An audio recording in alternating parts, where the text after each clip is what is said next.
I'm in the yellow building, green shutters, left of the clock tower. Body armor is not gonna stop a headshot. Blue suit, 2 o'clock. Got him. He's moving. Don't shoot. Oh, he's moving on. Do not shoot! The movie opens with David Mason flirting with a woman who has caught his eye. His mentor, Peter Devereaux, approaches and warns him about getting involved in relationships. He explains that the woman could be used as leverage if needed for intelligence purposes. Peter even points out someone observing them with a camera, which makes David uneasy. But Peter advises him to get a dog if he truly wants companionship. Both Peter and David are CIA operatives. They're preparing for a mission to protect an ambassador. After Peter picks him up, the two swap their suits. Meanwhile, David sets up his sniper rifle in a nearby building to monitor the area. He identifies possible threats and potential shooters, including one man named Oswell. David feels they should call off the operation due to insufficient backup, but Peter proceeds anyway, posing as the ambassador. During the event, a man in the crowd stands up. Peter warns David not to fire. A young boy runs across the scene, causing a distraction. The man shoots Peter multiple times, but David returns fire and hits him. Peter's body armor protects him, yet tragically, the boy is killed, leaving Peter visibly shaken. 5 years later, Peter is retired and living in Lausanne, Switzerland. He receives a call from John Hanley, a former CIA handler. Hanley shows Peter photos of agents who have been killed, colleagues Peter once worked with. He informs Peter that the assassin has been identified as a Russian named Alexa, hired by presidential candidate Arkady Fedorov, who is trying to erase anyone with knowledge of his past crimes. Peter initially believes this isn't his problem. However, Hanley shows him another file, one about Natalie Lenova, a former lover of Peter's and now an undercover agent extremely close to Fedorov. Natalie possesses crucial information that could expose Fedorov's past war crimes in Chechnya. Hanley asks Peter to extract her, explaining that she specifically requested Peter for the mission. Natalie plans to hand over her intelligence to the CIA at the Russian parliament in Moscow. Fedorov is preparing for a press conference with Natalie acting as his trusted aide. As he begins his speech, Natalie slips away to his office. There, she opens a secure vault and retrieves photographs, images of a girl connected to the case, which she quickly documents. Once Fedorov concludes his speech, Natalie hurriedly returns the items to their proper place, leaving no trace behind. Downstairs, Fedorov notices a key he had forgotten in the safe. Realizing someone has tampered with his vault, he becomes suspicious. Meanwhile, Natalie drives toward her extraction point, aware that CIA operatives, including David, are tracking her from the United States Embassy in Belgrade. Hanley coordinates the extraction, counting down roughly 5 minutes until she is picked up. Suddenly, Natalie is pursued by the FSB, the Russian intelligence agency, after her cover is compromised. She jumps out of the car to evade them, but Peter unexpectedly appears and rescues her, pulling her into his vehicle. The CIA is left unaware of who retrieved Natalie, as Hanley had not disclosed that Peter was involved. During the escape, Natalie asks Peter about their daughter Lucy. Meanwhile, Weinstein, overseeing the operation, orders the CIA to eliminate Natalie to prevent her intelligence from falling into the wrong hands. Peter asks her for the identity of the person in possession of Fedorov's secrets. She tells him the name, Mila Filipova, which Peter promptly passes on to Hanley. David, positioned atop a building, fires at Natalie, causing a near-fatal accident. Before dying, Natalie manages to hand him a phone. Furious, Peter launches a retaliatory attack. The CIA team evacuates, but Peter intercepts them, shooting the driver and 2 agents. David survives, and the two confront each other briefly, guns drawn, yet part ways without firing. Moments later, David detonates a van, while Peter secures a taxi and reviews the photos on the phone Natalie gave him. He removes the memory card and discards the device to keep the intel safe. Back at Hanley's residence, Peter discovers 2 CIA agents attempting to recover the drive. He neutralizes them efficiently, preventing them from accessing any sensitive information. Meanwhile, Alexa arrives at a nearby web cafe and meets with a hacker who provides details on Mila, revealing that Alice is connected to her. Using this intel, Alexa obtains Alice's address. David and the CIA are tracking Peter as he investigates Alice's whereabouts. Posing as the CIA tech team, Peter calls for Alice's phone number and address. David senses something is off and asks Celia to confirm by calling the second number. Peter has anticipated this and stays one step ahead. Peter reaches Alice's workplace just as Alexa, disguised as a waitress, tries to contact her. Peter warns Alice about Alexa's intentions. When Alexa lunges with a knife, Peter instructs Alice to flee. Soon after, the CIA bursts in, led by David, and a chase ensues. Peter shields Alice as they dash through the kitchen, evading capture. David sets up a phone scanner to track Peter, but Peter mocks him, asserting that 6 agents won't catch him. Alice, confused, asks Peter what is happening. He instructs her to trust him and to maintain the appearance of being alone for her safety. When one agent pursues her, Peter intervenes, sabotaging the phone and neutralizing the threat before slipping away. The CIA later finds the injured agent, while David receives another call from Peter. The tracking signal is interrupted, leaving the CIA unsure of Peter's location. Throughout the hunt, Peter manipulates David psychologically, recalling their shared past and testing his judgment. Peter and Alice make their way to a parking lot. Peter smashes a car window, triggers the alarm, and pulls the fuel line. David and his team arrive, immediately sensing a trap. True to form, Peter hotwires another vehicle and drives away with Alice safely.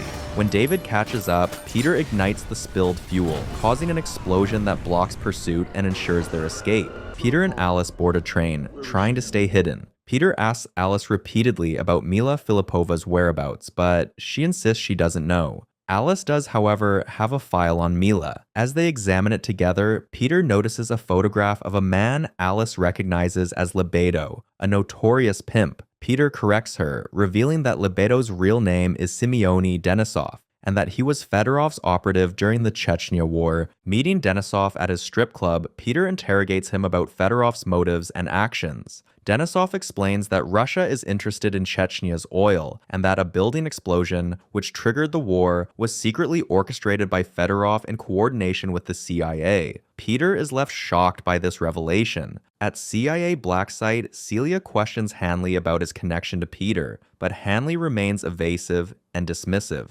Meanwhile, back home, David reviews files showing Peter and Natalie together. He discovers Peter had warned him against forming attachments with women. David finds himself angry, realizing that Peter had previously reported him as reckless and unfit to remain an agent. David also notices the neighbor's cat again, and this time he brings it inside. He meets the woman, Sarah, and they introduce themselves. Peter and Alice, communicating across multiple phones, walk the streets discussing how to keep Mila safe. Before Peter enters an abandoned apartment for surveillance, he grabs a drink from the cabinet and observes Sarah and David leaving in a taxi. David and Sarah later enjoy time at a club, where David immerses himself in life beyond his work, playing piano. Alice accidentally speaks a Russian word, startling Peter, who learns that her parents were university professors teaching Russian. David and Sarah continue to grow closer, enjoying each other's company back at his apartment. Peter, dressed for action, instructs Alice that she cannot continue with him. He gives her cash and a phone to hide somewhere safe. The next morning, David wakes to find Sarah gone, but soon receives a text from her phone. Upon checking, he realizes his guns are missing. Moving to the kitchen, he discovers Peter holding a gun to Sarah. Peter begins to psychologically manipulate Sarah, holding a knife to her as he forces her to question whether David truly values her. He orders her to ask David directly if she is worth saving. David hesitates, and Peter uses this as proof of his point. Enraged, David finally shouts that she is worth saving. Peter tells David that it is time for his final lesson, not letting personal attachments influence his actions on the job. David protests, explaining that he had no choice but to kill Natalie in Moscow. While holding a knife to Sarah's throat and leaving his gun aside, David reaches for his weapon and demands Peter release her. Peter decides to test David's true character one last time. Despite David's desperate pleas, Peter slashes Sarah's right femoral artery and leaves.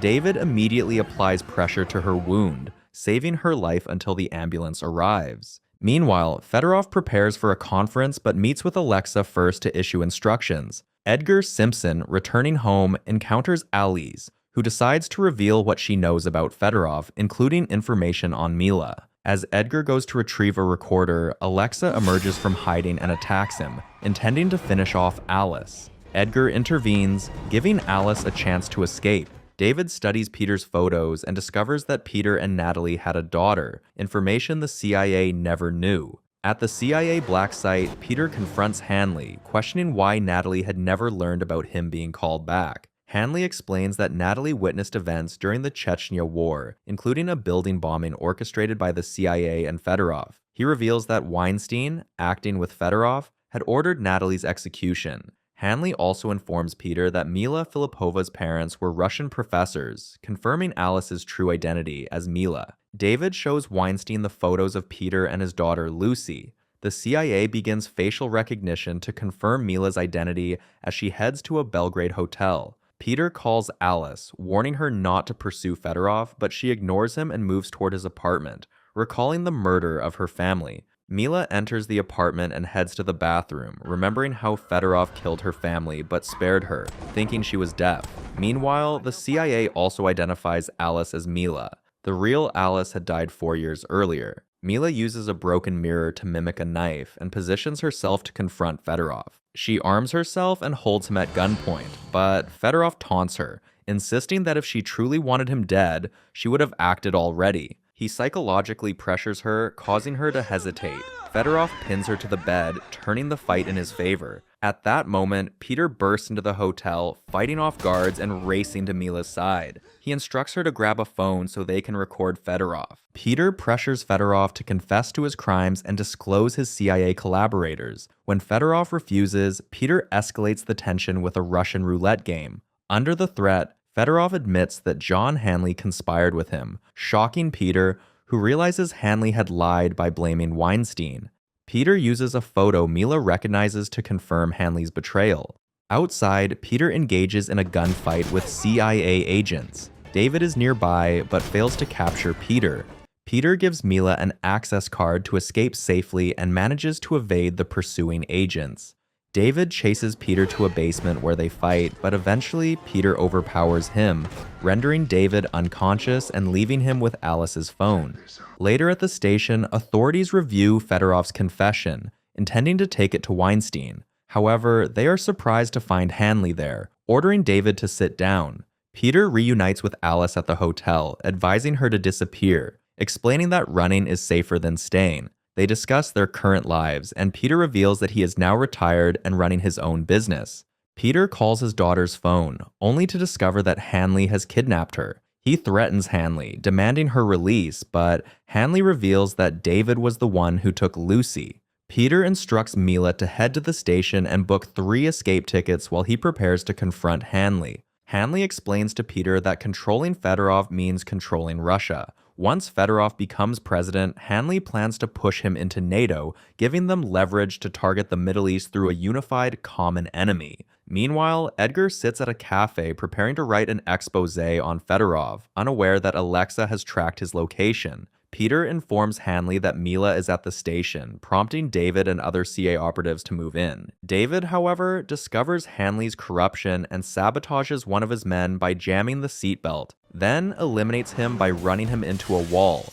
He sets off to rescue Lucy while Mila remains at the cafe. Alexa pursues Mila, but when Mila confronts her, she disables her with a shovel, sending her weapon tumbling down the stairs. Realizing Alexa is no longer a threat, Mila continues her mission. David returns to Hanley and neutralizes his men, giving Peter an opportunity to confront Hanley at gunpoint. Despite having the upper hand, Peter spares Hanley, leaving him in David's custody. Peter then reunites with Lucy, and they head toward the station. Mila finalizes her ordeal and submits the report on behalf of Edgar Simpson before joining Peter and Lucy. Mila provides a detailed deposition to government officials, outlining Fedorov's murder of her family and his collusion with John Hanley, which led to the building explosion that triggered the Second Chechnya War. The news spreads rapidly, effectively ending Fedorov's bid for the presidency. In the final scene, after denying all charges, Fedorov relaxes on a yacht with women, believing he has escaped justice, but he is shot, bringing the movie to a close. And that is how it ended. Make sure to subscribe and like for more videos like this. It really helps the channel out. Thanks for watching.